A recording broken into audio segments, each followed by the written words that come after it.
parle. Chaque jour, Charles et Carole vous présentent la leçon de l'école du sabbat.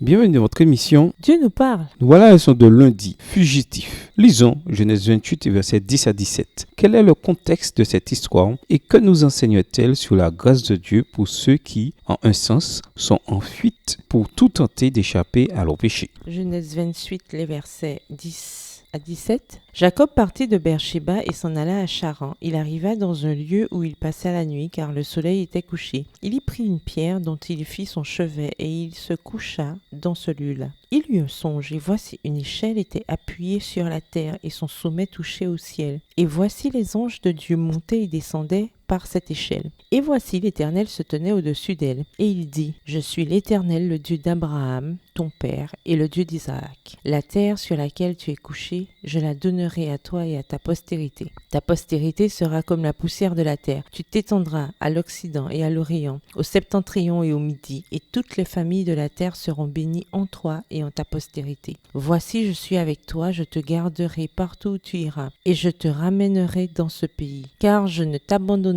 point que je n'ai exécuté ce que je te dis. Jacob s'éveilla de son sommeil et il dit, certainement l'Éternel est en ce lieu et moi, je ne le savais pas. Il eut peur et dit que ce lieu est redoutable. C'est ici la maison de Dieu, c'est ici la porte des cieux. Dans ses interactions avec le reste de la famille, Jacob, avec l'aide de sa mère, était tombé dans de cruelles tromperies. Et maintenant, il est en train de le payer. Son frère profère de violentes menaces à son encontre. Et il devient un indésirable en fuite vers la maison de son oncle, à Haran. Tout est devenu incertain et effrayant. Un jour, Jacob avance à tâtons péniblement à la nuit tombante, puis dans l'obscurité. Il est au milieu de nulle part, avec le ciel pour seul 3. Il trouve une pierre en guise d'oreiller et s'endort. Mais bientôt, l'inconscience du sommeil cède la place à ce fameux rêve, avec l'échelle ou escalier que Jacob voit posé sur terre et s'étirer jusqu'au ciel. Des anges montent et descendent le long de cette échelle. Puis, il entend une voix déclarer « Je suis le Seigneur, le Dieu d'Abraham ». La voix poursuit en réitérant des promesses que Jacob connaît déjà pour les avoir entendues dans sa famille. Ta descendance grandira, elle sera une bénédiction pour toutes les familles de la terre. Je suis avec toi, poursuit la voix, je te garderai partout où tu iras, car je ne t'abandonnerai pas jusqu'à ce que j'ai fait ce que je t'ai dit. Genèse 28, les versets 13 à 15. Ellen White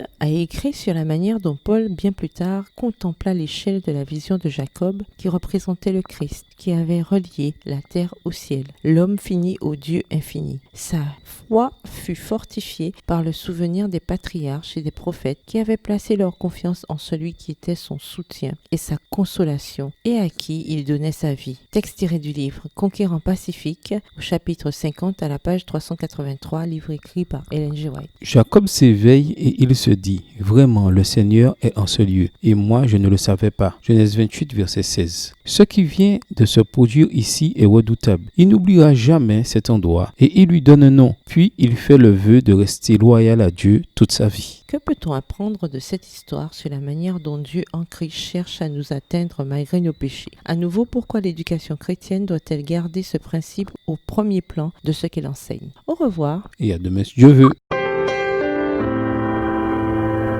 Dieu nous parle. Chaque jour, Charles et Carole vous présentent la leçon de l'école du sabbat.